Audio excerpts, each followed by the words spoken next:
Salut tout le monde, c'est Ayman et aujourd'hui dans cette nouvelle vidéo, je vais vous donner pas moins de 15 astuces dont j'en suis sûr que certaines d'entre elles vous simplifieront grandement les choses dans votre quotidien sur votre iPhone. Et si ces astuces vous auront plu et vous auront aidé, n'hésitez surtout pas à liker la vidéo car c'est ce qui va vous permettre de m'aider à la faire découvrir sur YouTube. Allez, sans plus attendre, c'est parti pour découvrir ma sélection de 15 astuces et fonctions cachées sur iPhone. Check the mic and make sure it sound right, boys. Cette première astuce vous aidera beaucoup si vous êtes de ceux qui envoient des captures d'écran en entourant tel ou tel élément dessus pour le mettre en évidence, par exemple. Sachez qu'il est possible d'effectuer une forme parfaite simplement en maintenant votre doigt sur l'écran à la fin de votre annotation.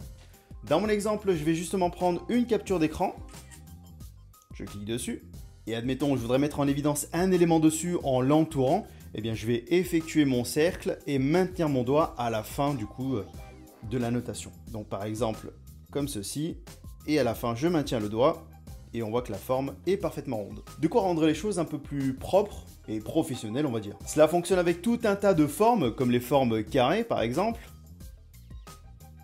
les étoiles, si j'arrive à dessiner une étoile,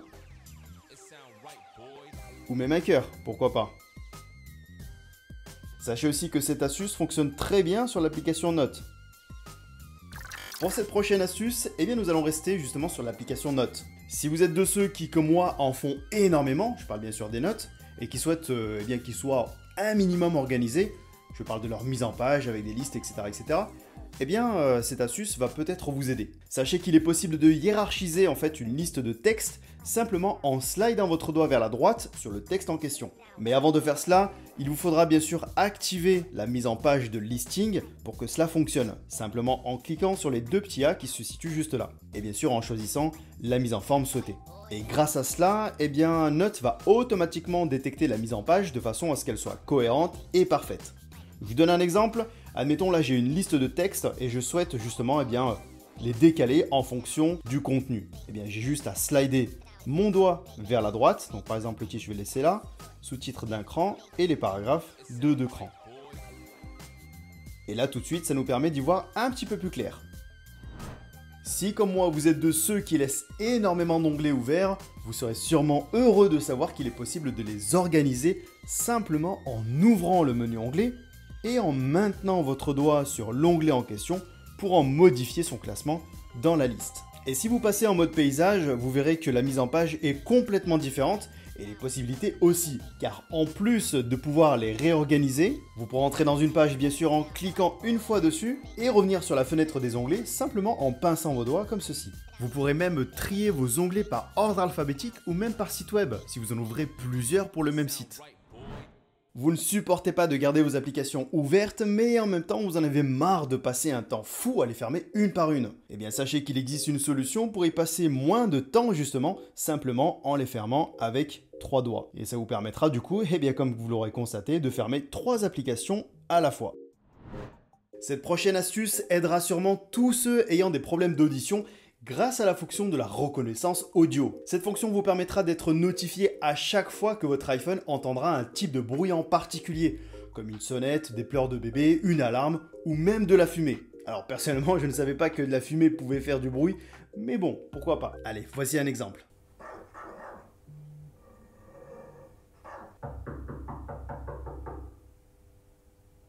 Alors, si vous souhaitez activer cette fonction, c'est très simple, vous allez dans les réglages, puis dans accessibilité, vous descendez un petit peu plus bas, vous allez dans reconnaissance de son, vous activez l'option juste là, et il ne vous reste plus qu'à sélectionner les différents sons sur lesquels vous voulez être notifié.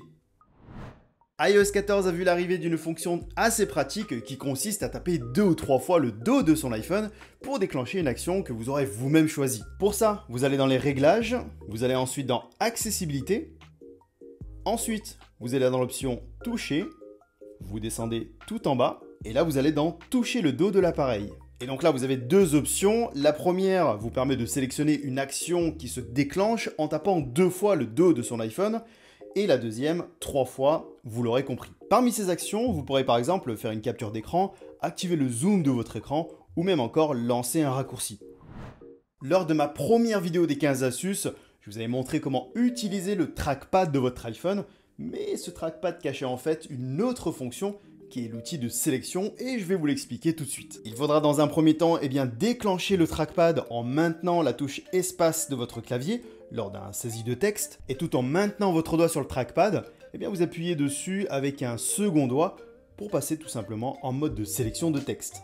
Et vous n'avez plus qu'à bouger le curseur pour sélectionner le texte que vous souhaitez.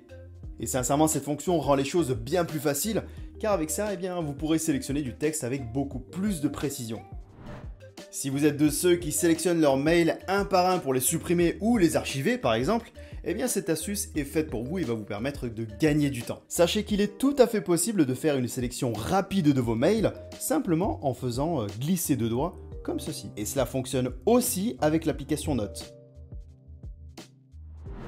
Toujours dans ma première vidéo des 15 astuces, je vous expliquais comment éteindre votre iPhone si par exemple vos boutons ne fonctionnent plus. Avec cette astuce, vous pourrez redémarrer votre iPhone à la voix cette fois. Et non, je vous arrête tout de suite, ça ne sera pas à l'aide de Siri, car c'est tout simplement impossible d'éteindre ou de redémarrer son iPhone avec l'assistant vocal. Non, là je vais vous expliquer une autre façon de le faire. Pour ça, vous allez dans les réglages, vous descendez un petit peu plus bas, vous allez dans accessibilité, ensuite contrôle vocal juste là, et vous activez la première option qui fera apparaître un petit micro bleu tout en haut à gauche, juste à côté de l'heure. Ensuite, il suffit simplement d'énoncer l'action que l'on souhaite en anglais ou en espagnol, car seules ces deux langues sont supportées pour le contrôle vocal. Dans mon exemple, si je souhaite redémarrer mon iPhone, il suffit simplement de dire Reboot Device, donc redémarrer l'appareil en anglais, pour redémarrer l'iPhone, vous l'aurez compris. Sachez qu'il existe une multitude de commandes vocaux pour faire à peu près tout et n'importe quoi sur votre iPhone, dont vous retrouverez la liste juste ici.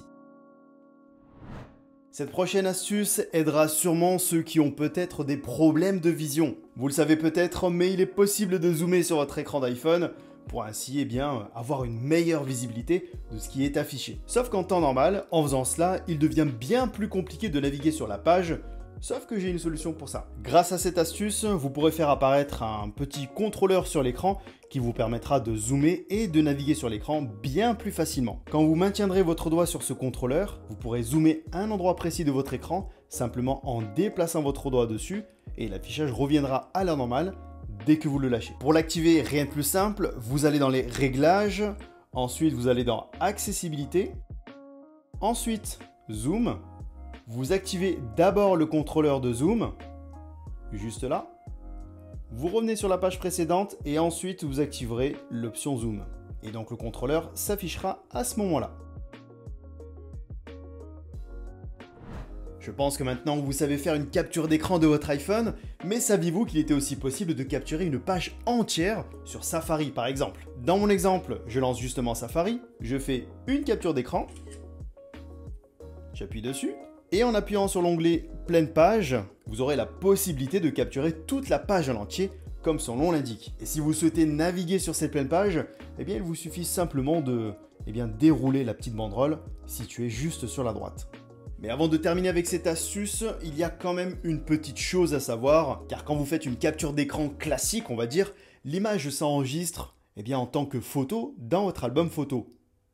Mais si vous faites une capture d'écran en pleine page, cette fois-ci, il s'enregistrera en format PDF que vous retrouverez dans votre navigateur de dossier avec l'application Fichier. Alors bien sûr, c'est vous qui choisirez l'endroit où vous souhaitez l'enregistrer. Saviez-vous qu'il existait plusieurs manières de réorganiser ces applications sur la page d'accueil? La plus courante est celle où l'on maintient le doigt sur l'application à peu près 3 secondes pour pouvoir la déplacer. Mais saviez-vous qu'il existe une autre manière plus rapide pour le faire? Pour ça, vous maintenez votre doigt sur l'application et dès le premier retour haptique, donc la première vibration, vous pouvez la déplacer, comme ceci. Cette prochaine astuce vous aidera peut-être à taper votre texte et surtout vos chiffres plus rapidement. En temps normal, quand vous voulez saisir un chiffre, vous appuyez sur la touche des chiffres située juste là, justement. Vous tapez votre chiffre et ensuite vous revenez sur le clavier alphanumérique pour taper vos lettres. Mais saviez-vous qu'il était en fait possible de taper votre chiffre plus rapidement simplement en maintenant la touche des chiffres et en glissant votre doigt vers le chiffre en question. Et quand vous le lâchez, vous revenez automatiquement sur le clavier alphabétique. Et bien sûr, cela marche aussi avec les symboles. Si vous ne saviez pas, je suis sûr qu'avec un petit peu d'exercice, vous pourrez taper votre texte beaucoup plus rapidement. Depuis le début de la chaîne, eh bien vous avez été quelques-uns à me demander comment est-ce qu'on faisait pour résilier un abonnement sur son iPhone. Quand je parle d'abonnement, je parle bien sûr d'un abonnement souscrit à partir d'une application. Un abonnement Apple Music, un abonnement Spotify ou même des passes de jeux, etc. etc. Alors bien sûr, je vous ai répondu en commentaire, mais là le but est de l'expliquer à tous ceux qui n'ont peut-être pas osé poser la question ou qui n'ont peut-être pas pensé à me la poser directement. Alors pour résilier un abonnement depuis son iPhone, c'est très simple. Vous allez d'abord dans les réglages, ensuite vous allez dans votre menu iCloud, donc vous avez juste à cliquer sur votre nom, et juste là vous avez abonnement, donc vous allez dessus, et si vous avez des abonnements en cours, eh bien ils se situeront juste là, dans la rubrique en cours, justement. Et donc si vous souhaitez résilier un abonnement en cours, vous avez juste à appuyer dessus, et pour résilier, vous n'avez plus qu'à confirmer en appuyant sur cette ligne-là, vous confirmez une deuxième fois, et l'abonnement sera résilié à la fin de la période en cours. Et si au cas où par la suite vous souhaitez renouveler l'abonnement d'une application déjà prise dans le passé, vous pouvez le faire directement depuis ce menu, en allant tout en bas. Donc toutes les applications sur lesquelles vous aviez souscrit à un abonnement se situeront juste là, donc vous n'avez plus qu'à faire votre choix et à renouveler votre abonnement sur l'écran d'après. Sachez juste qu'il est possible de résilier et de renouveler un abonnement que si vous l'avez souscrit grâce à vos identifiants Apple, depuis une application sur votre iPhone par exemple. Depuis iOS 14, saviez-vous qu'il est maintenant possible de renommer tous vos appareils Bluetooth connectés, un peu à la manière de ce qui était déjà possible de faire pour les AirPods par exemple. Cela vous permettra d'y voir un petit peu plus clair dans votre liste d'appareils Bluetooth, plutôt que de laisser apparaître des références dont on se souviendrait peut-être même plus de quel appareil il s'agit. Pour ce faire, c'est très simple, vous allez dans les réglages, ensuite vous allez dans Bluetooth, vous appuyez sur le petit i situé juste à côté du nom de l'appareil que vous souhaitez renommer, donc dans mon exemple, ça sera celui-là. Ensuite, il ne vous reste plus qu'à appuyer sur le nom de l'appareil situé tout en haut, et ensuite vous le renommez comme bon vous semble. Et il ne vous reste plus qu'à valider en appuyant sur terminer tout en bas à droite. Alors bien sûr, la seule condition pour le renommer sera de vous connecter à l'appareil en question. Si vous n'êtes pas connecté dessus, eh bien il vous sera tout simplement impossible de pouvoir le renommer. Au cours de mes différentes vidéos astuces, je vous ai déjà montré plusieurs manières de cacher vos photos, notamment grâce à la fonction temps d'écran ou encore grâce à l'album caché. Pour cette astuce, eh bien je vais vous montrer une autre manière, on va dire un peu plus subtile. Pour ça, il suffira simplement d'ajouter une forme de façon à ce qu'il prenne tout l'écran pour ainsi, vous l'aurez compris, cacher la photo. Et donc pour ce faire, eh bien, on va tout simplement sélectionner une photo qu'on voudrait cacher, donc par exemple celle-ci. Vous appuyez sur modifier tout en haut à droite, vous appuyez sur les trois petits points toujours tout en haut à droite, ensuite annoter, puis le petit plus tout en bas à droite cette fois, et vous sélectionnez la forme carrée juste là. Ensuite, vous n'avez plus qu'à ajuster la forme de façon à ce qu'il prenne toute la photo, comme ceci, tac. Et vous sélectionnez la forme pleine tout en bas à gauche, juste là.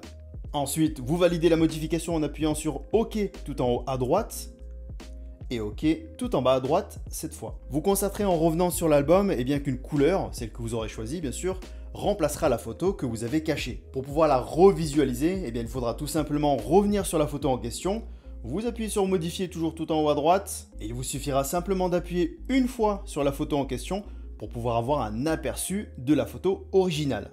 Et pour la rendre définitivement visible à nouveau, il vous suffira simplement d'appuyer sur revenir tout en bas à droite pour revenir justement sur la photo originale. Le fait de pouvoir choisir la couleur de la forme pourrait même vous aider à organiser vos photos cachées pour plus facilement les retrouver par la suite. Mais bon, ça restera entre nous. Et voilà les amis, c'est déjà la fin de cette vidéo et j'espère sincèrement qu'elle vous aura plu. Vous l'aurez peut-être constaté, mais dans cette vidéo, j'ai aussi voulu un peu aider les personnes ayant un handicap pour aussi montrer que l'iPhone peut s'adapter à tout le monde. N'hésitez pas aussi à me dire dans les commentaires quelle astuce vous aura plu et peut-être même laquelle vous avez pu découvrir grâce à cette vidéo. D'ailleurs, vous l'aurez aussi remarqué, mais j'ai réussi à me procurer un Mac Mini avec un processeur M1 et je dois vous avouer que j'ai énormément d'idées d'astuces à vous proposer. Donc, si vous ne voulez surtout pas les rater, n'hésitez pas bien sûr à vous abonner si ce n'est pas encore fait et à activer la cloche de notification. En tout cas, pour ma part, je vous dis à très bientôt et que la paix soit avec vous. C'est Ayman. Peace.